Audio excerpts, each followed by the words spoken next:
The November air was the color of iron and tasted of impending snow.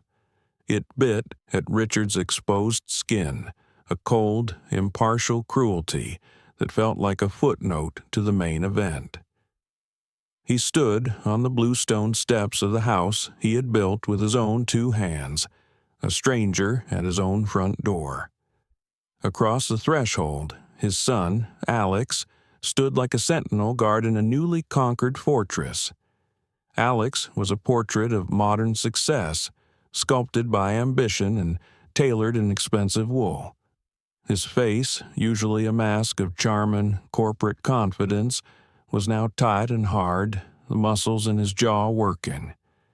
He held the heavy oak door open just enough to frame his victory, a narrow slice of the warm, familiar life Richard was being cast out of. "It's done, Dad," Alex said, his voice devoid of the warmth it had once held. It was the voice he used with underperforming subordinates, flat and final. "The board agrees. Your interference has become a liability. Your methods are archaic. You're undermining my authority." My authority. The words hung in the frigid air. Richard looked past his son, into the hallway where a portrait of his late wife, Eleanor, still hung. Her smile, once a beacon of warmth, now seemed to mock him from across the chasm that had opened between father and son. He had handed Alex the keys to the kingdom, and Alex had promptly changed all the locks. The conflict had been brewing for months, a slow, toxic tide rising since Eleanor's passing a year ago. Richard, seeking solace in the familiar rhythms of the company he'd founded, had started visiting the main office again. He'd walk the construction sites, his old instincts kicking in. He saw the compromises, the corners being cut. He saw the loyalty of his old crew being replaced by the cold calculus of Alex's profit margins. He had tried to advise, to guide, but his words were treated as the ramblings of a man out of touch, a ghost rattling chains in a modern boardroom. Now, the final confrontation had come. It wasn't a discussion. It was a verdict. "You need to leave, Dad," Alex said, his gaze unwavering. "This is my company now, my house, my life." Richard remained silent. He had learned the power of silence in his 67 years. It was a tool, a shield, a space where a man could gather his thoughts before choosing his words. But today, his silence was born of a profound, bone-deep weariness. He was tired of fighting the son he had raised to be a fighter. Alex misinterpreted the silence as weakness, as the final, defeated sigh of an old man, a flicker of something. Pity, or perhaps just impatience, crossed his face. He disappeared back into the house for a moment and returned holding a jacket. It was Richard's old work coat, a battered, faded thing of canvas and leather, stained with the honest dirt of 100 construction sites. It was the jacket he'd worn when he laid the very foundation of the house they were standing in. Alex held it out, not with care, but with a dismissive flick of the wrist as if handling a piece of trash. "Here," he said, his voice laced with a final, cutting condescension. "Take your relic. It's all that's left for you here. Everything else belongs to the new era." Richard took the jacket.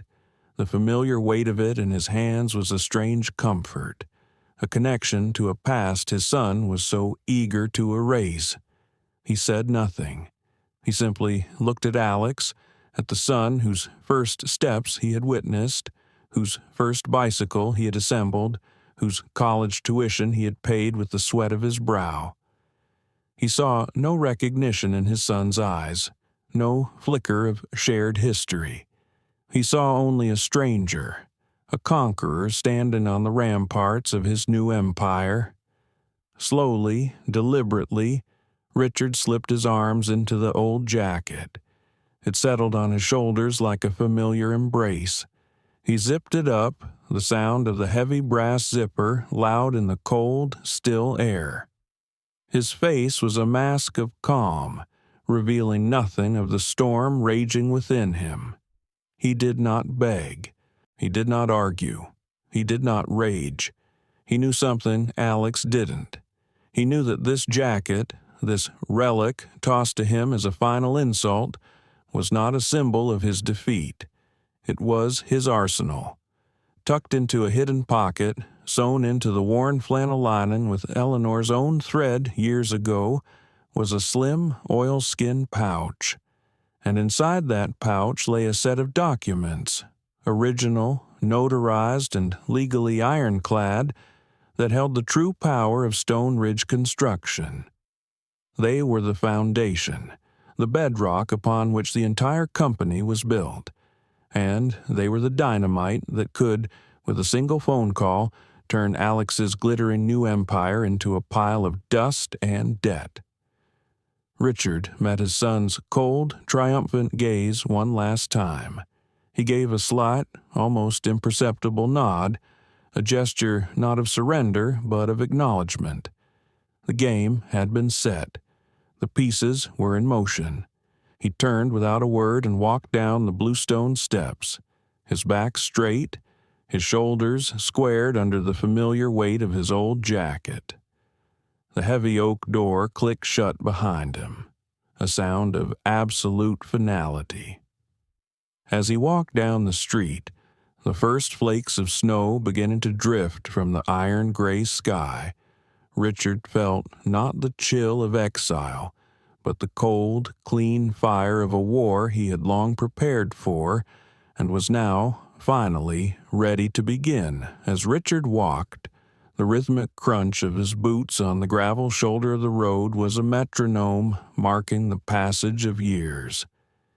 Each step took him further from the house he had built and deeper into the labyrinth of his own memory. The cold air stung his cheeks, but he barely noticed. He was walking through a landscape of the past, trying to pinpoint the exact moment the foundation of his own family had begun to crack. He remembered the beginning of Stone Ridge construction with a clarity that was almost painful. It hadn't been born in a boardroom, but in the back of a rusted pickup truck with a thermos of lukewarm coffee and a set of hand-drawn blueprints. He was the son of a stonemason, a man who had taught him that a man's worth could be measured in the straightness of his lines and the strength of his joints. Richard had inherited his father's hands, but possessed a vision that stretched beyond a single wall or a fireplace. He saw entire communities rising from the dust. The early years were a blur of relentless work. He was the first on site and the last to leave, his face perpetually sunburned in the summer and chapped in the winter. He poured concrete, framed houses, and negotiated with suppliers, his word, his bond. He built his reputation not on slick marketing, but on the simple, unshakable principle of quality. His houses didn't just look good. They were built to last, to withstand storms, to hold the lives and dreams of the families who lived within them. Eleanor had been his partner in every sense of the word. She managed the books from their small kitchen table, her sharp mind and steady hand turning his chaotic receipts and invoices into a semblance of order. She was the one who believed in him when all he had was a second-hand cement mixer and a mountain of ambition. And then there was Alex. Richard remembered the weight of his infant son in his arms, a fragile, precious thing in a world of steel and stone. He had vowed to give Alex everything he never had, a life of comfort, of opportunity, a world without calloused hands and aching backs.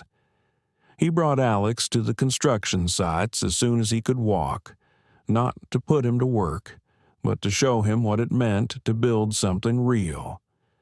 He would sit his young son on a pile of lumber and explain the physics of a load-bearing wall and the art of a perfectly mitered corner.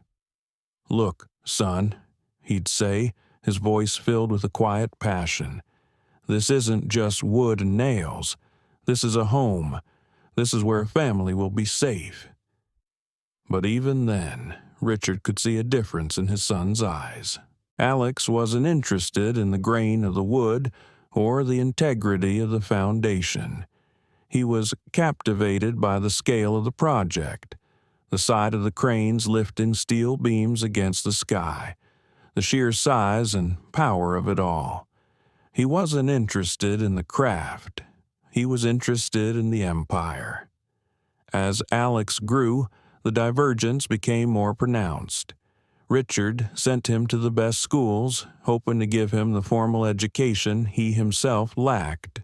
Alex excelled, but his passion was for the abstract world of finance and contracts, not the tangible world of his father's business. He saw Stone Ridge not as a collection of homes, but as a collection of assets. He spoke of leverage and market share, of maximizing profits and minimizing overhead.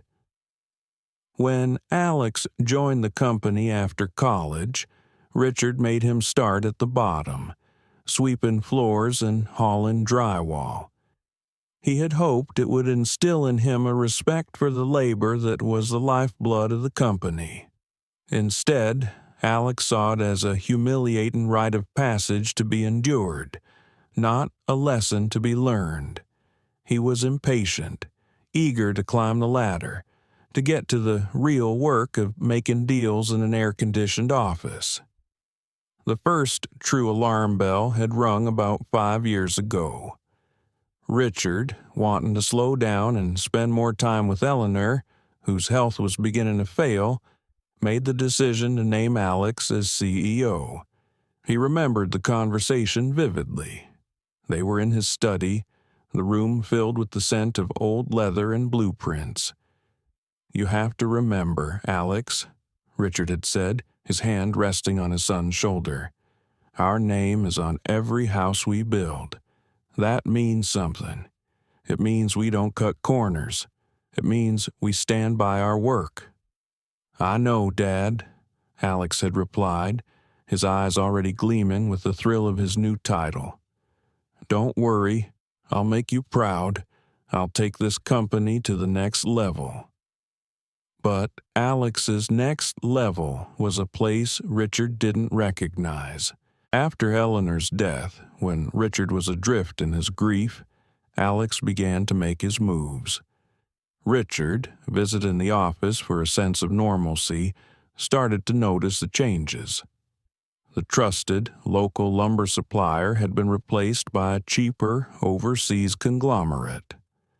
The veteran crew chiefs, men who had been with Richard for decades, were being pushed into early retirement, replaced by younger, less experienced foremen who were willing to work for less. He tried to talk to Alex, to warn him.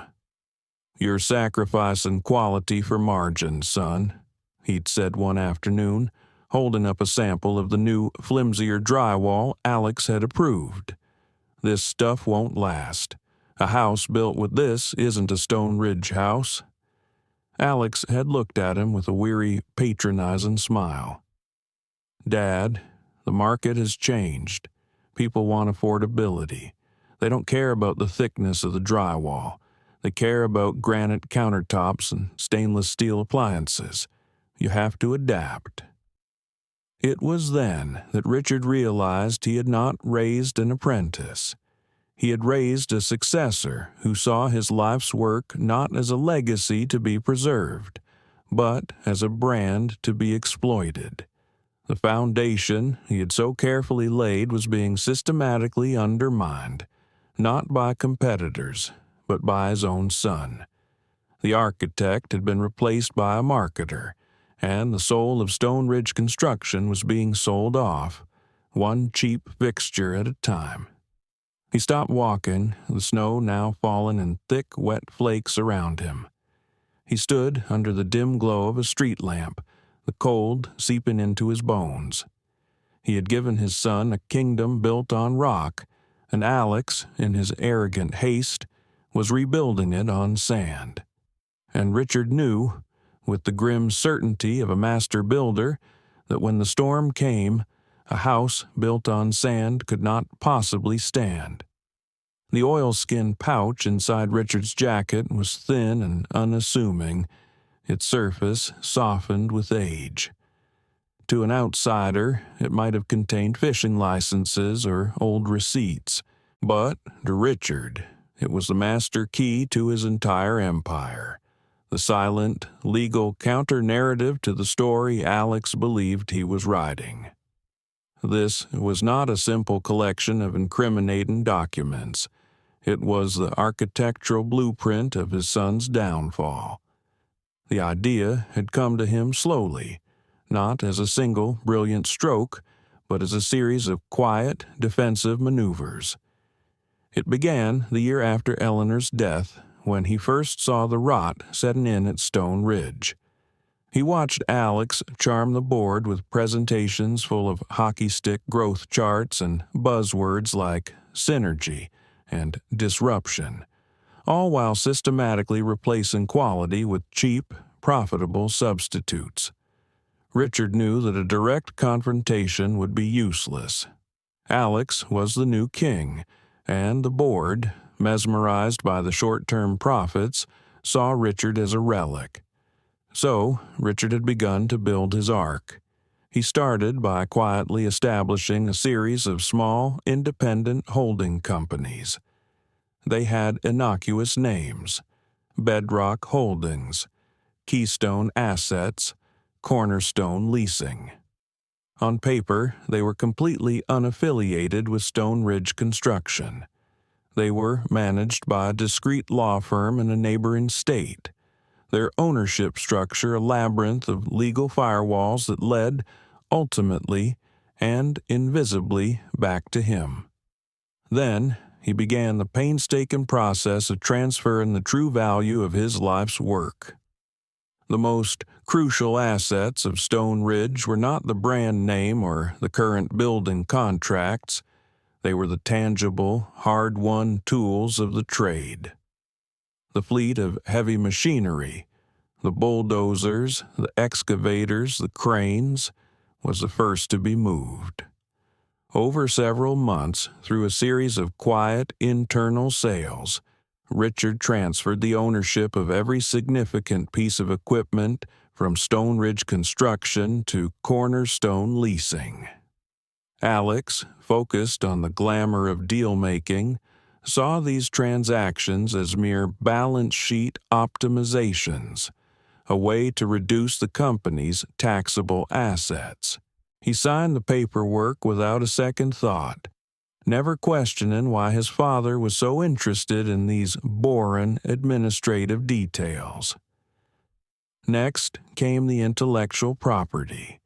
Richard had, over the years, developed several proprietary building techniques, a unique method for weatherproofing foundations, a patented design for energy-efficient roof trusses.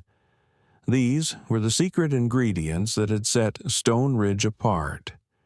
He transferred the patents for these innovations to another of his holding companies, Keystone Assets. Finally, and most importantly, came the land. The company's most valuable holdings were not the active construction sites, but the vast tracts of undeveloped land Richard had shrewdly acquired over decades, parcels of earth that were now ripe for lucrative development.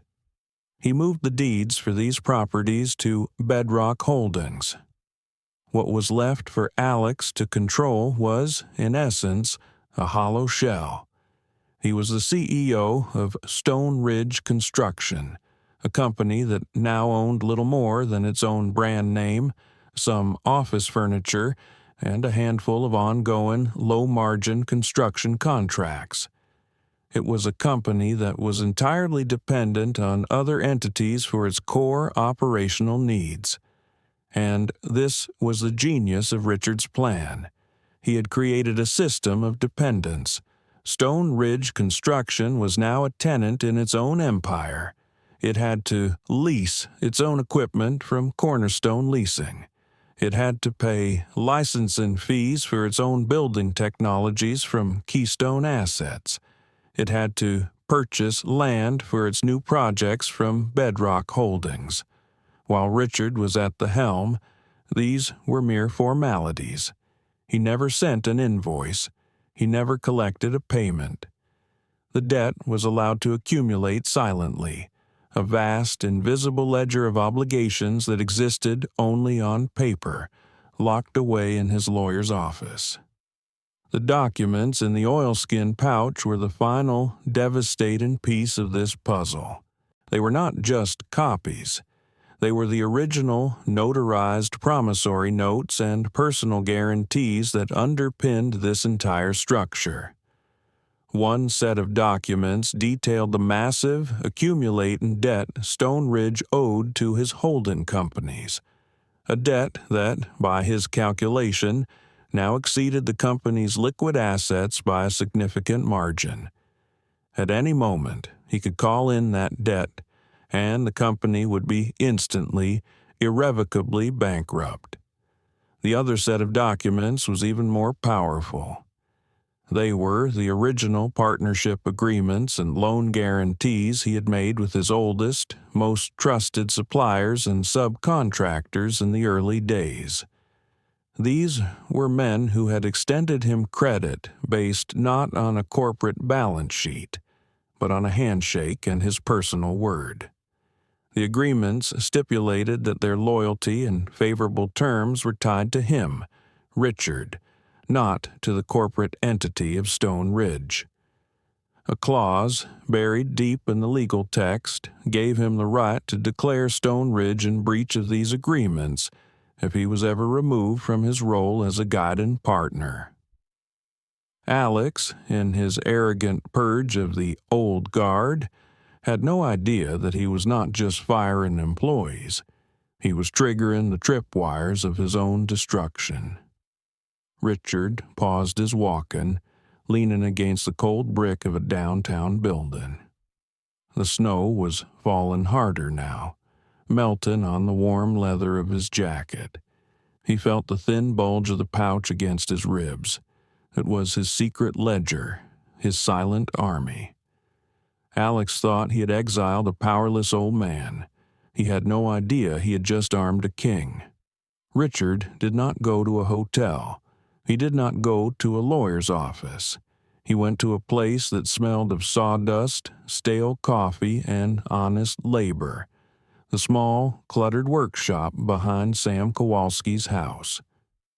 Sam had been Richard's first hire, a master carpenter who had become his most trusted foreman over 40 years. He was a man whose hands were as gnarled as old oak roots, and whose loyalty was just as deep. Alex had forced him into an unceremonious early retirement 6 months prior, calling him resistant to innovation. Richard found Sam exactly where he knew he would be, hunched over a workbench, meticulously restoring an antique rocking chair. The air was filled with the scent of wood shavings and the rhythmic rasp of a hand plane. Sam looked up as Richard stepped into the pool of light cast by the single bare bulb.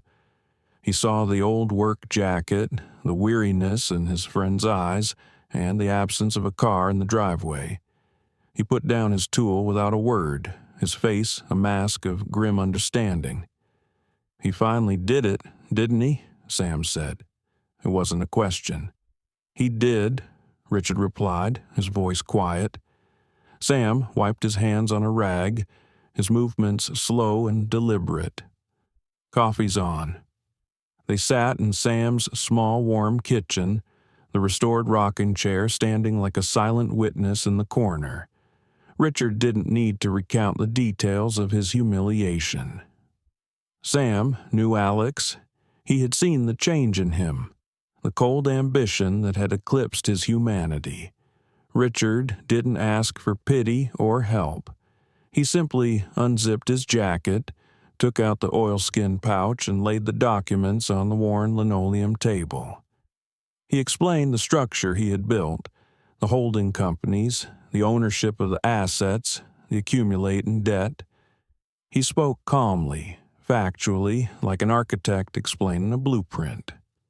Sam listened, his gaze fixed on the papers. He picked up one of the promissory notes, his rough fingers tracing the legal text. A slow, grim smile spread across his face. It was the smile of a man who appreciated a well-crafted joint, a perfectly executed plan. "Richard," he said, his voice a low rumble of respect, "you magnificent old bastard." "I need to know if you're with me, Sam," Richard said. "With you?"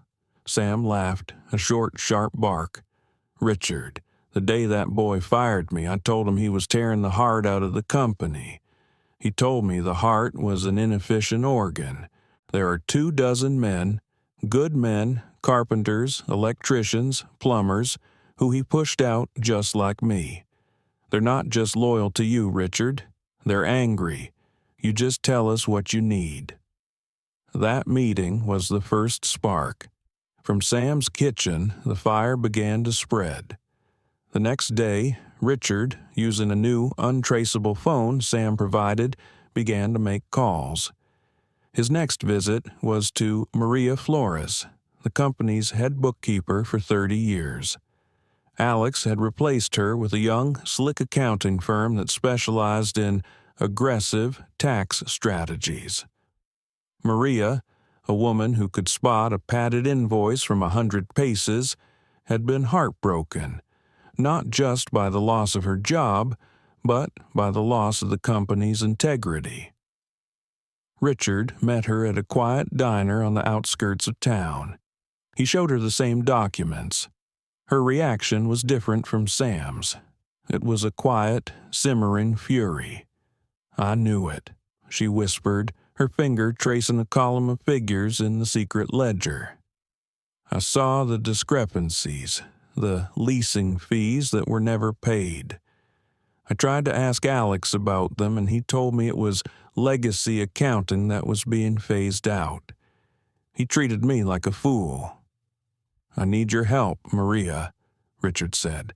"I need to know where the company is most vulnerable right now." Maria's eyes lit up with a fierce intelligence. "Vulnerable? Richard, that company is a house of cards. Alex has been bidding low on contracts to drive up volume, but he's using cheap materials and subcontracting to crews that are barely qualified. The profit margins are razor thin, and he's completely dependent on a steady cash flow. If that flow is interrupted, even for a week, the whole thing will collapse." She agreed instantly to help, offering to discreetly contact her old network within the city's financial and regulatory offices. The final piece of the puzzle was the suppliers. Richard met with Frank Henderson, the owner of the lumber yard that had supplied Stone Ridge for generations. Alex had dropped him in favor of a cheaper, lower-quality supplier from out of state. "He told me my prices were uncompetitive," Frank said, his voice tight with remembered insult. "I told him my quality was unmatched." He said, "Quality is a sentiment, Frank. Margin is a number." Richard showed him the clause in their original partnership agreement, the one that tied their relationship to Richard's personal involvement. "Frank," Richard said, "I am no longer involved. You're under no obligation to extend any credit to Stone Ridge Construction."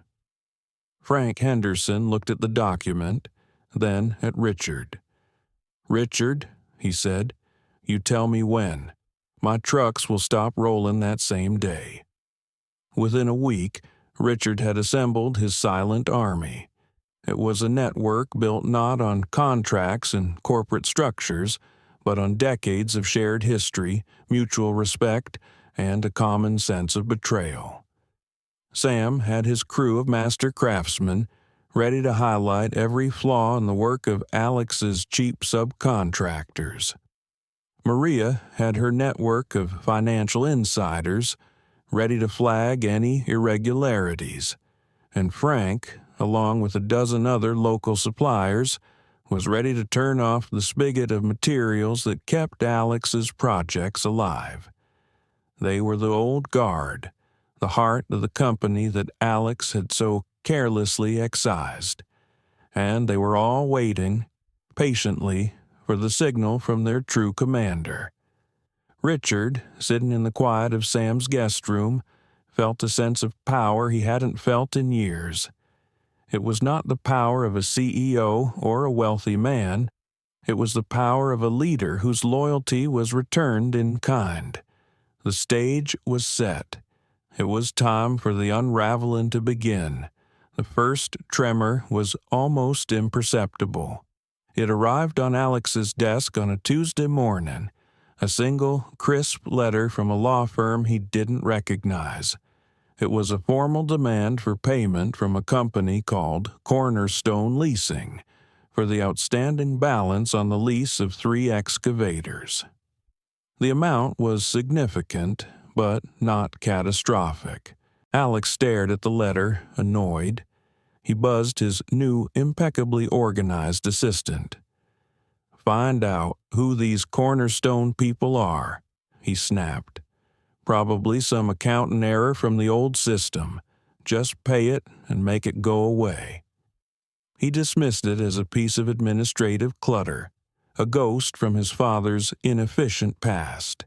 He had bigger deals to worry about, a new high-rise project he was close to landing. But the next day, 2 more letters arrived. One was from Keystone Assets, demanding immediate payment of overdue licensing fees for proprietary roofing technologies. The other was from Bedrock Holdings, invoicing the company for geological survey work conducted on a future development site. Alex felt a prickle of unease. 3 different companies, 3 different law firms, all demanding immediate payment for services he had taken for granted. He called his CFO, a young, ambitious man he had hired away from a rival firm. "What is this?" Alex demanded. "Why are we suddenly getting hit with all these invoices?" The CFO was flustered. "I'm looking into it, Alex. It seems to be part of the legacy structure your father set up. These appear to be internal transfers that were never formally settled. I assumed it was just creative accounting." "Well, it's not creative anymore," Alex said. "It's a cash flow problem. Settle them. Use the operational reserve." But the tremors were just beginning. The real earthquake hit on Friday. Frank Henderson, the lumber supplier Alex had so arrogantly dismissed, abruptly canceled his line of credit, citing a breach of contract. His trucks, laden with the framing materials for the nearly completed Oakwood Estates subdivision, turned around at the gates of the construction site. Work ground to a halt. Alex was furious. He got Frank on the phone, his voice sharp with command. "What the hell do you think you're doing, Frank? You're holding up my entire project." Frank's voice was calm, almost bored. "Read your contract, Alex, the one your father signed. My agreement was with him personally. He's no longer with the company. The terms are void. From now on, it's cash on delivery, full payment up front." Within hours, the same story repeated itself. The plumbing supplier, the electrical contractor, the window manufacturer, all members of Richard's old guard, suddenly and simultaneously tightened their terms. The river of credit and materials that had fueled Alex's rapid expansion dried up overnight. Panic began to set in. The operational reserve, already depleted by the unexpected invoices from the holding companies, was not enough to cover these new upfront costs. Alex scrambled. He called his bank to extend his line of credit. "I'm sorry, Alex," his loan officer said, his voice suddenly cool and distant. "We've just run a routine review of Stone Ridge's asset portfolio. There seem to be some irregularities regarding the ownership of your heavy equipment and undeveloped land parcels. Until we can clarify the true collateral value, we're unable to extend any further credit." It was Maria Flores's handiwork. A quiet, anonymous tip to a friend in the bank's risk assessment department was all it had taken. Alex felt the walls closing in. His projects were stalled. His cash flow was frozen. His creditors were circling. He was a general whose supply lines had been cut, whose army was stranded in the field. The final blow came from within. Sam Kowalski's network of loyal craftsmen began their quiet sabotage. At the Riverbend condominium project, a small, almost undetectable error in the plumbing installation failed the city inspection, forcing a costly and time-consuming tear-out of dozens of walls. At another site, a shipment of high-end kitchen cabinets was accidentally left exposed to a sudden rainstorm, ruining them completely. These were not acts of overt destruction, but of meticulous professional incompetence, impossible to trace back to a single source, but devastating in their cumulative effect. Alex was in a state of siege. He stormed through his office, his tailored suit feeling like a straitjacket, his confident demeanor replaced by a raw, ragged fury. He yelled at his assistants, his project managers, his CFO. He blamed his competitors, accusing them of industrial espionage. He blamed the unions for orchestrating a slowdown. He blamed the economy, the weather, bad luck. The thought that his father, the frail, defeated old man he had cast out into the cold, could be the architect of this perfectly coordinated, multi-fronted assault never once entered his mind. He saw his father as a relic, a ghost.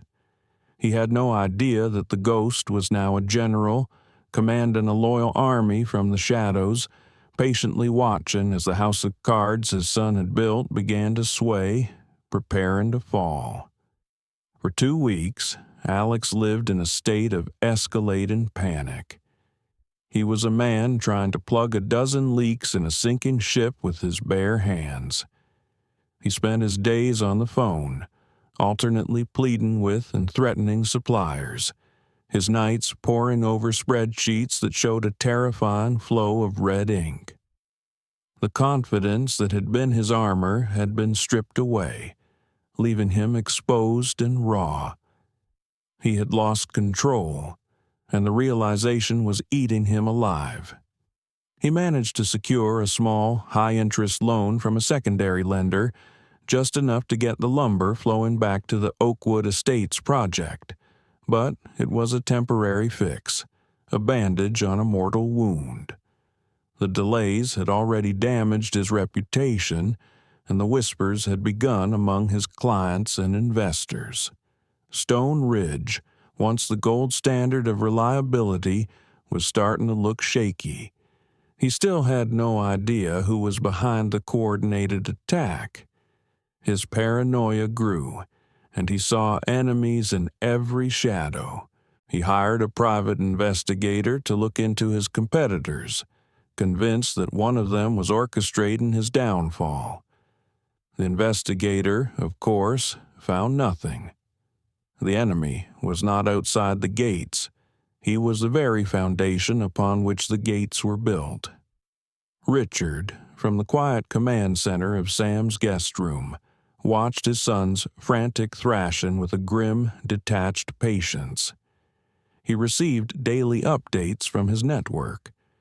Sam reported on the project delays. Maria provided detailed analyses of the company's dwindling cash reserves. Frank Henderson kept him informed of Alex's desperate attempts to find new suppliers. Richard was like a grandmaster at a chessboard, seeing the entire board, anticipating every move, while his opponent saw only the individual pieces in front of him. He waited until Alex was at his most vulnerable, until his resources were exhausted and his spirit was on the verge of breaking. Then, and only then, did he decide it was time for the final move. It was time for checkmate.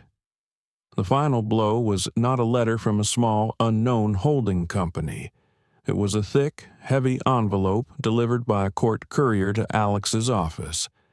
It was a formal, legally binding demand for the immediate repayment of the entire accumulated debt owed by Stone Ridge Construction to Cornerstone Leasing for the use of all heavy machinery over the past 2 years. The sum was staggering. It was a figure so large, so far beyond the company's current capacity, that it was not a demand for payment. It was a death sentence. Alex stared at the document, his hands trembling. The name on the letterhead was that of a prestigious and notoriously aggressive litigation firm. This was not an administrative error. This was an execution. He stormed into the office of his CFO, the legal document crumpled in his fist. "What is this?" he roared, slamming the paper down on the desk. "This is insane. We don't owe this kind of money." The CFO, who had been trying to unravel the company's convoluted ownership structures for weeks, looked pale and defeated. "Alex," he said, his voice barely a whisper, "I think we do. I've been going through the old incorporation documents, the asset transfer agreements your father had you sign. It's all here. We don't own the equipment. We never have. We've been leasing it from this Cornerstone company. And, according to this, the lease payments have been deferred, accumulating interest for years." "But who is Cornerstone Leasing?" Alex demanded, a cold dread beginning to seep into his bones. His own legal team, a high-priced firm he had retained to project an image of corporate power, provided the answer later that day. They had spent hours tracing the labyrinthine ownership of the holding companies. It's him, Alex," the lead lawyer said, his voice heavy with disbelief. "It's your father." The words hung in the air. Alex felt the floor drop out from under him. His father, the old man, the relic, the ghost. All of them. The lawyer continued, his voice a grim litany of defeat. Cornerstone Leasing, Keystone Assets, Bedrock Holdings. They all trace back to a single trust, and the sole trustee and beneficiary of that trust is Richard. The full, horrifying, and brilliant scope of his father's plan was finally revealed to him. He had never been the king. He had been a temporary manager, a caretaker in a kingdom that had never truly been his. He had been running a company that was, in essence, a tenant of his father's true empire. He owned the brand, the logo, the letterhead. His father owned the earth, the steel, the very tools they used to build. The rage and panic drained out of him, replaced by a hollow, crushing sense of awe.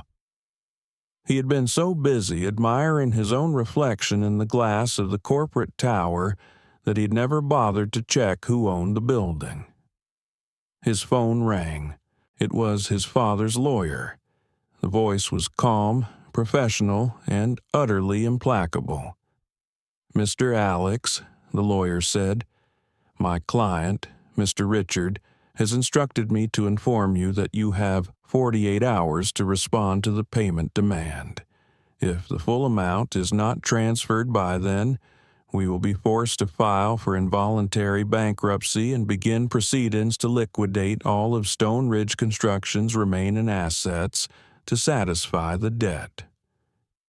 Alex sank into his expensive leather chair, the phone slipping from his numb fingers. He was trapped, utterly and completely. There was no escape, no loan, no investor, no legal maneuver could save him now. He tried to call his father's old number. It was, as he knew it would be, disconnected. He drove to the house he had grown up in, the house he had cast his father out of. A new family was living there now. A child's bicycle lay on the lawn where his own had once been. He was alone, adrift in the ruins of the empire he had thought was his. He had been so proud of his own cleverness, his modern, ruthless approach to business. He had played the game and thought he had won. He realized now that he had never even been playing the same game as his father. While he had been playing checkers, Richard had been playing chess, and he had just said, "Checkmate." The 48 hours Richard had given him were the longest of Alex's life. He didn't sleep. He didn't eat.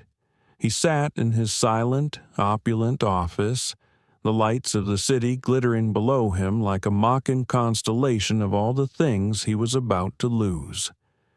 The bravado, the arrogance, the entire edifice of the man he had constructed for himself had crumbled, leaving behind only a hollow, terrified core. He had exhausted every option. His lawyers confirmed the grim reality. The documents were ironclad, the debt was real, and his father held all the cards. His bankers, once so eager to court his business, now wouldn't even return his calls. He was a pariah, the captain of a ship that was already halfway to the bottom of the sea. On the final morning, with only hours to spare, a call came. It was not from his father, but from Richard's lawyer. The voice was crisp and professional. "Mr. Alex," the lawyer said, "my client is willing to meet with you." A desperate, pathetic surge of hope shot through Alex. A meeting, a negotiation. Perhaps there was a way out. "When? Where?" he asked, his voice cracking. "1 hour. The Blue Plate Diner on the corner of 6th and Miller. Come alone." The Blue Plate Diner. The location was a calculated insult. It was a greasy spoon on the industrial edge of town, a place where the construction crews went for cheap coffee and hearty breakfasts. It was the antithesis of everything Alex had tried to become. He had spent his life running from places like this, and now his father was summoning him back to one for his final judgment. He arrived, his expensive Italian suit feeling absurdly out of place among the worn denim and flannel of the other patrons. He saw his father sitting in a booth in the back corner. Richard was not wearing a suit. He was dressed in a simple, clean work shirt and jeans. He looked smaller than Alex remembered, but also more solid, as if he were carved from the same granite that gave his company its name. He was nursing a mug of black coffee, his gaze calm and steady. Alex slid into the booth opposite him. The vinyl was cracked, the table slightly sticky. The air smelled of fried bacon and old coffee. "Dad," Alex began, his voice a hoarse whisper. Richard held up a hand, silencing him. He took a slow sip of his coffee, his eyes never leaving his son's face. He let the silence stretch, forcing Alex to sit in the uncomfortable reality of his own ruin. Finally, Richard spoke. His voice was quiet, without anger or triumph. It was the voice of a man stating facts. "You look tired, Alex." I haven't slept," Alex stammered. "Dad, I'm sorry.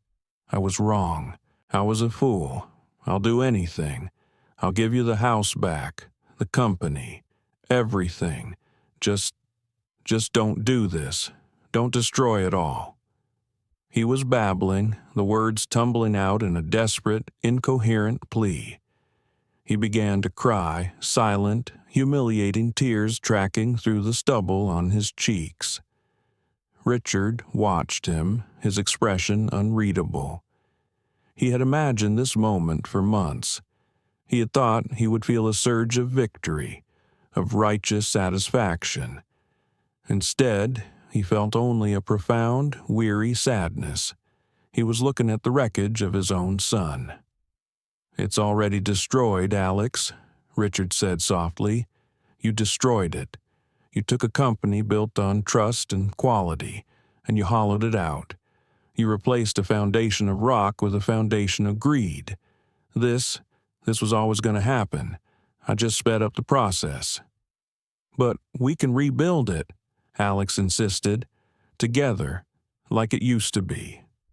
Richard gave a short, bitter laugh. "Like it used to be? You mean with you in charge, and me as a silent, convenient ghost? No, thank you. That version of our life is over." He leaned forward, his gaze intense. "I'm not here to negotiate the past, Alex. I'm here to lay out the future. Your future. You have one path forward, one offer, and you will take it. There is no negotiation." Alex wiped his eyes, listening with the desperation of a drowning man. "First," Richard said, ticking off the points on his fingers, "Stone Ridge construction, as you know it, is finished. My lawyer will proceed with the bankruptcy filing tomorrow. The brand is toxic. Your reputation is ruined. We are letting it die." Alex nodded numbly.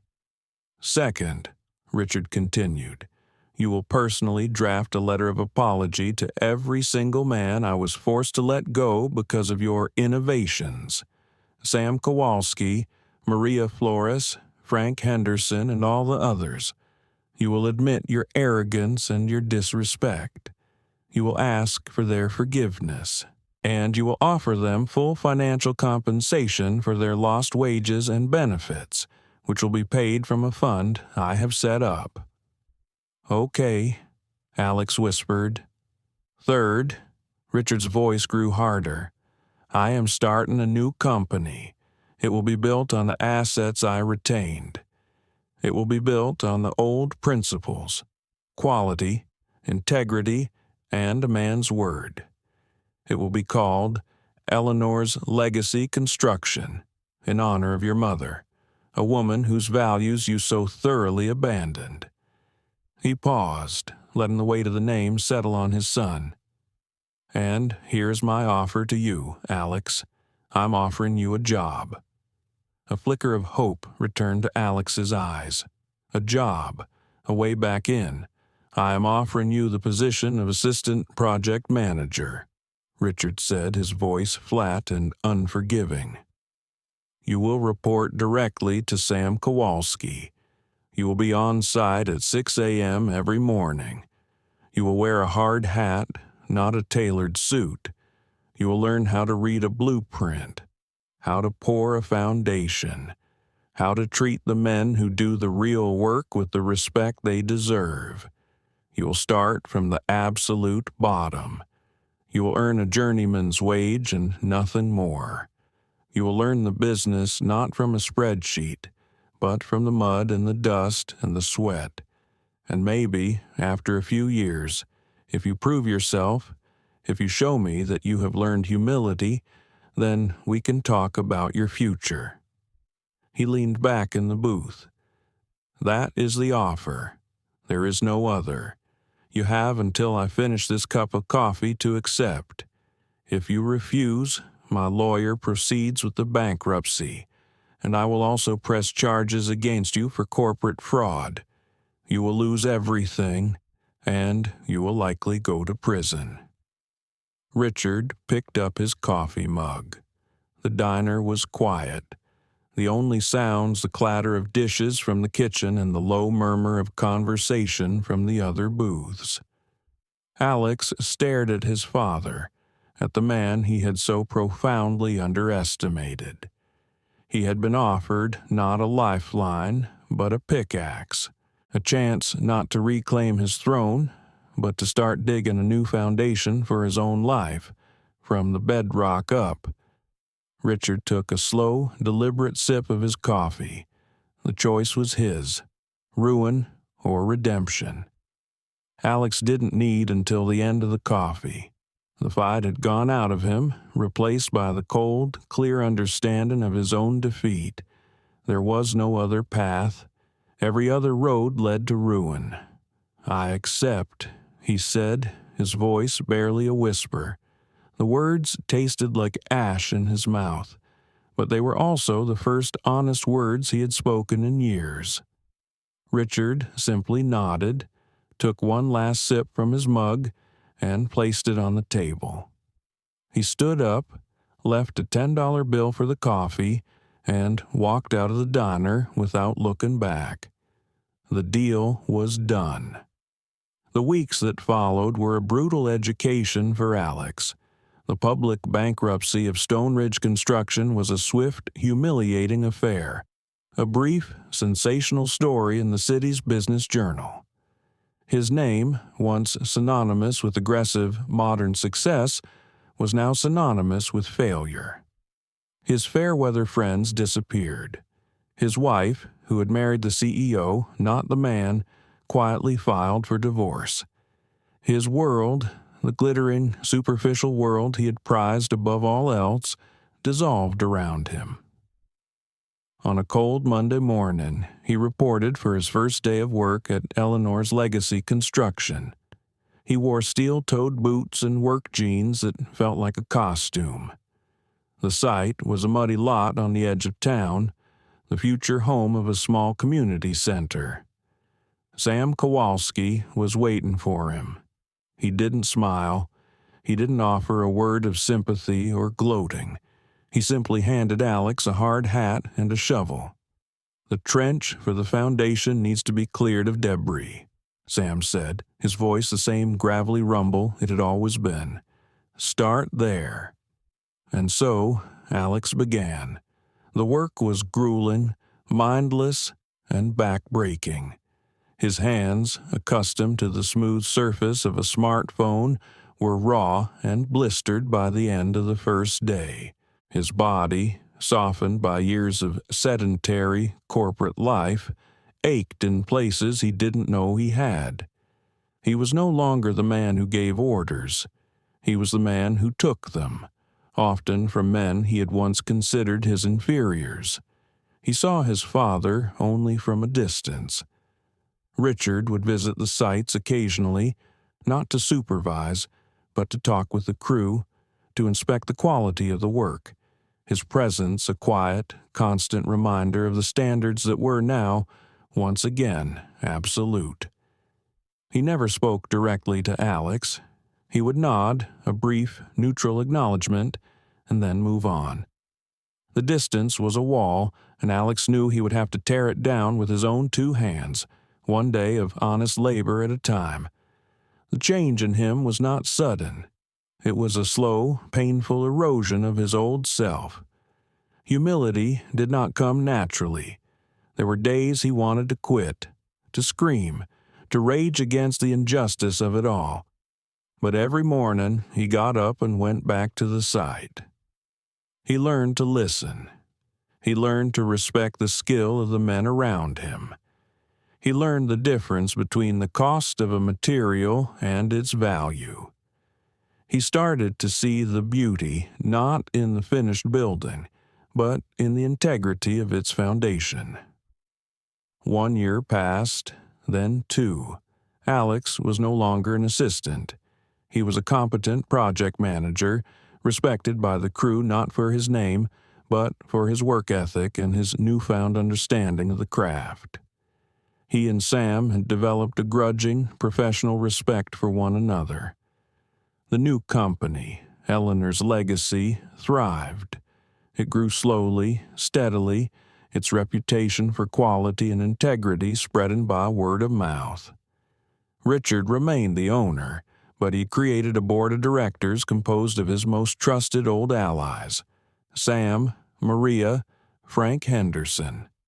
They ran the day-to-day operations. Richard had finally, truly retired. He lived in a small, comfortable house he had built for himself on a quiet, tree-lined street.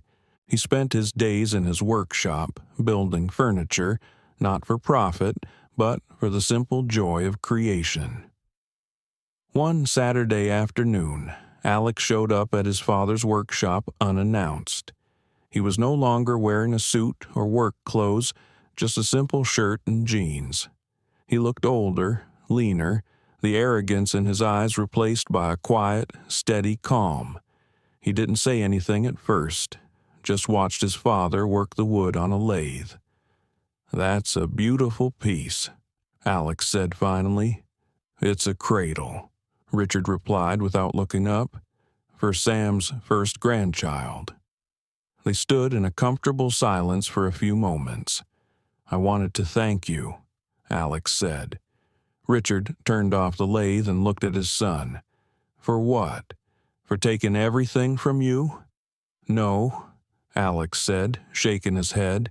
"For giving me a chance to build something real." It was the beginning, not a full reconciliation, not a return to the past, but the first solid stone of a new foundation. The relationship between them would never be what it once was, but it would be something truer, something earned. That evening, after Alex had left, Richard sat in his quiet living room. He took his old, battered work jacket from the closet. He ran his hand over the worn canvas, a relic from a life he had both lost and reclaimed. He reached inside, to the secret pocket Eleanor had sewn so many years ago. He no longer needed the documents it had once held. The real power had never been in the paper. It had been in the principles. He took the jacket out to the small fire pit in his backyard. He watched as the flames licked at the old fabric, consuming the last physical remnant of his battle. The smoke curled up into the twilight sky, carrying with it the ghosts of betrayal and anger, leaving behind only the clean, quiet air of peace. Richard looked up at the stars beginning to appear in the darkening sky. He had not built the empire he had once envisioned. He had built something smaller, stronger, and infinitely more valuable. He had given his son a chance to rebuild his own foundation, not with concrete and steel, but with humility and hard work. The true legacy, he finally understood, was not in the structure you leave behind, but in the integrity of the hands that learned to build it.